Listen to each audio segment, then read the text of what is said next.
Well, it's a great honor to be here. It seems to have fallen to me and my colleagues, Christopher and Dan, to argue against God in what I am now told is the most religious state in your nation.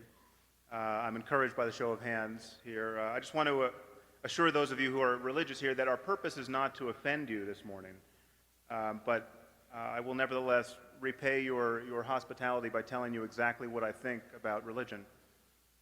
Now, as someone who has spent the last 2 years criticizing religious faith, I've become quite familiar with how people of faith rise to the defense of God. As it turns out, there are not 100 ways of doing this. There appear to be just 3. Either you argue that a specific religion is true, or you argue that religion is useful, or you attack atheism as intolerant, elitist, or otherwise corrosive of basic human values. Now, the only line of argument that is relevant to this debate, or indeed any debate about the validity of religion, is an argument that religion is true, or rather that one religion is true, because of course they can't all be true. In fact, our opponents here stand for 2 distinct and mutually incompatible faiths. Was Jesus Christ the Messiah? The rabbi and Dinesh are not likely to agree on that point. As Bertrand Russell pointed out over 100 years ago, even if we knew one of the earth's religions was true, perfectly true, given the multiplicity of faiths, given their mutual incompatibility, all believers should expect damnation purely as a matter of probability.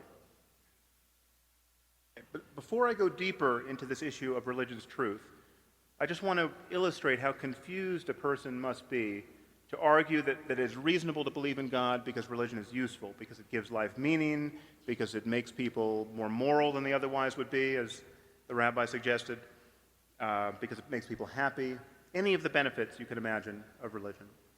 Okay, imagine you're walking down the street and you run into an old friend, and he looks radiantly happy.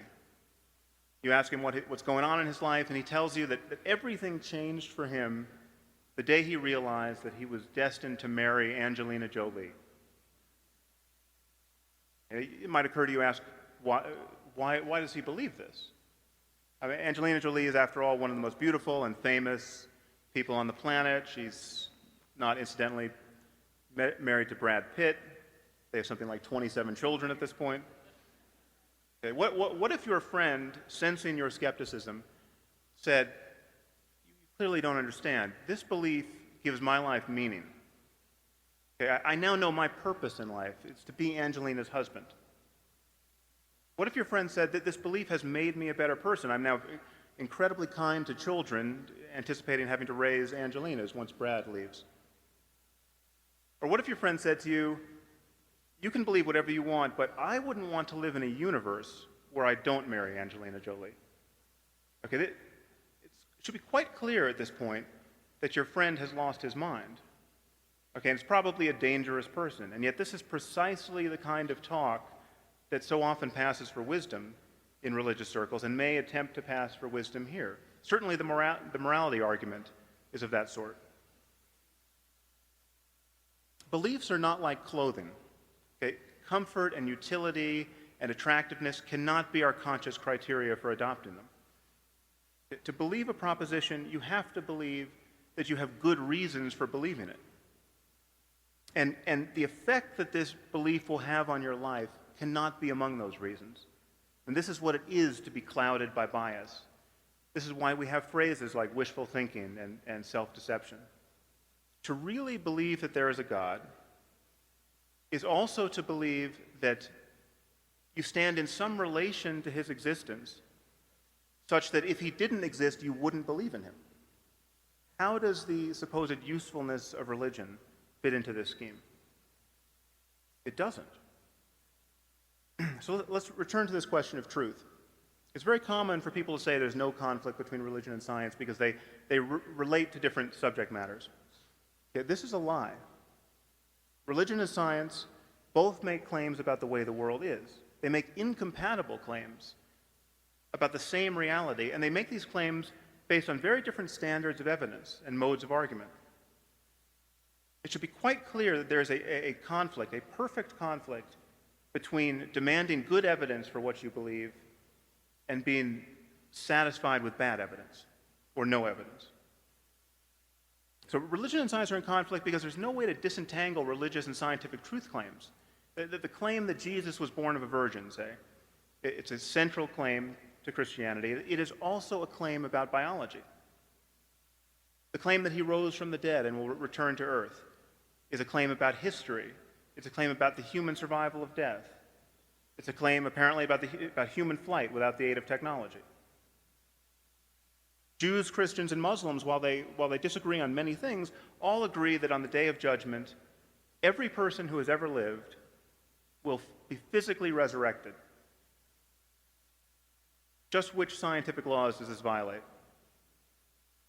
One's tempted to say all of them.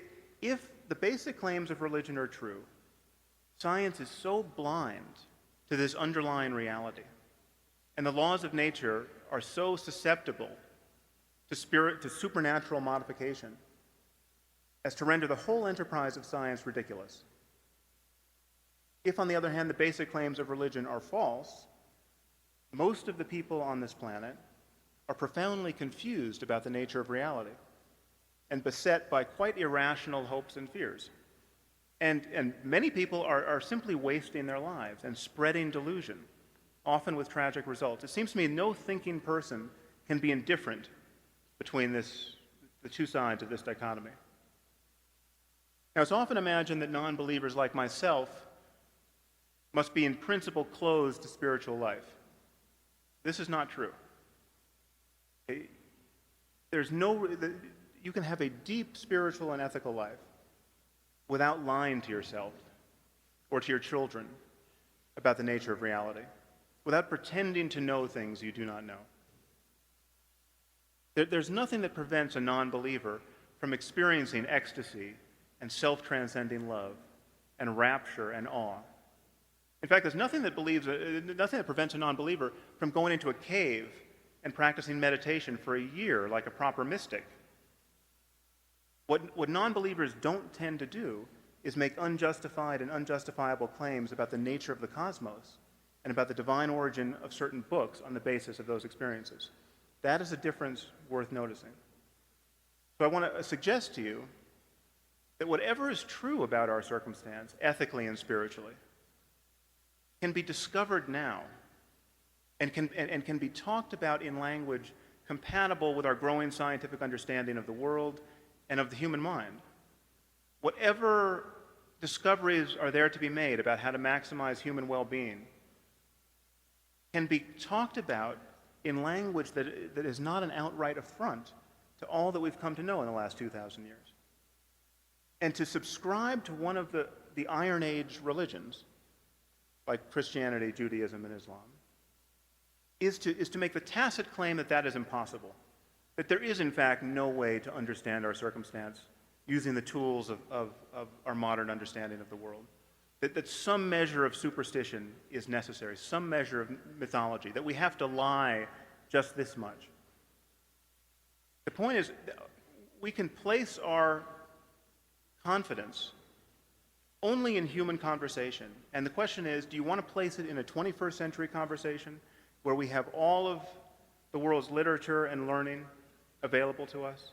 Or do you want to place it in a first century conversation or a 7th century conversation as preserved in one of our holy books? Thank you very much.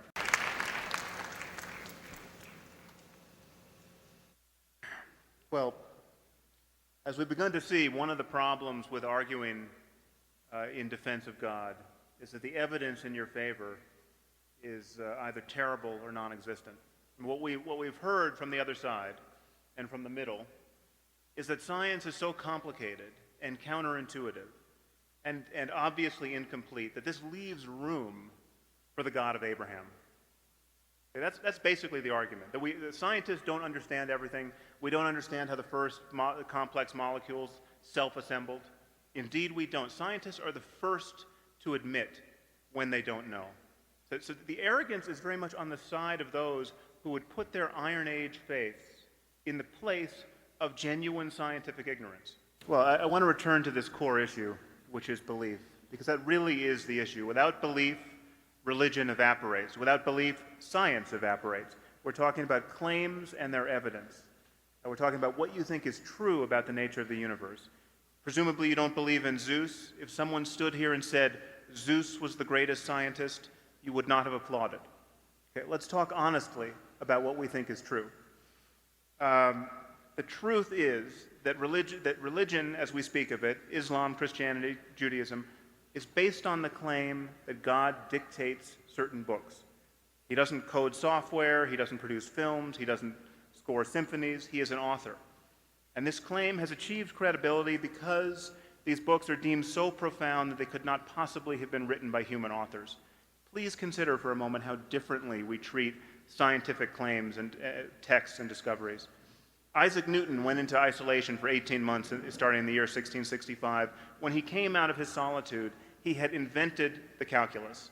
He had discovered the laws of motion and universal gravitation. He had single-handedly created the field of optics.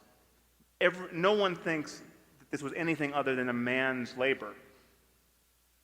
And it took 200 years of continuous ingenuity on the part of some of the smartest people who ever lived to substantially improve upon Newton's work. How difficult would it be to improve the Bible? Anyone in this room could improve this supposedly inerrant text scientifically, historically, ethically, spiritually, in moments. If God loves us and wanted to guide us with a book of morality, it's very strange to have given us a book that supports slavery, that demands that we murder people for imaginary crimes like witchcraft. The true basis for hope in our world is open-ended conversation, and religion has shattered our world into competing moral communities.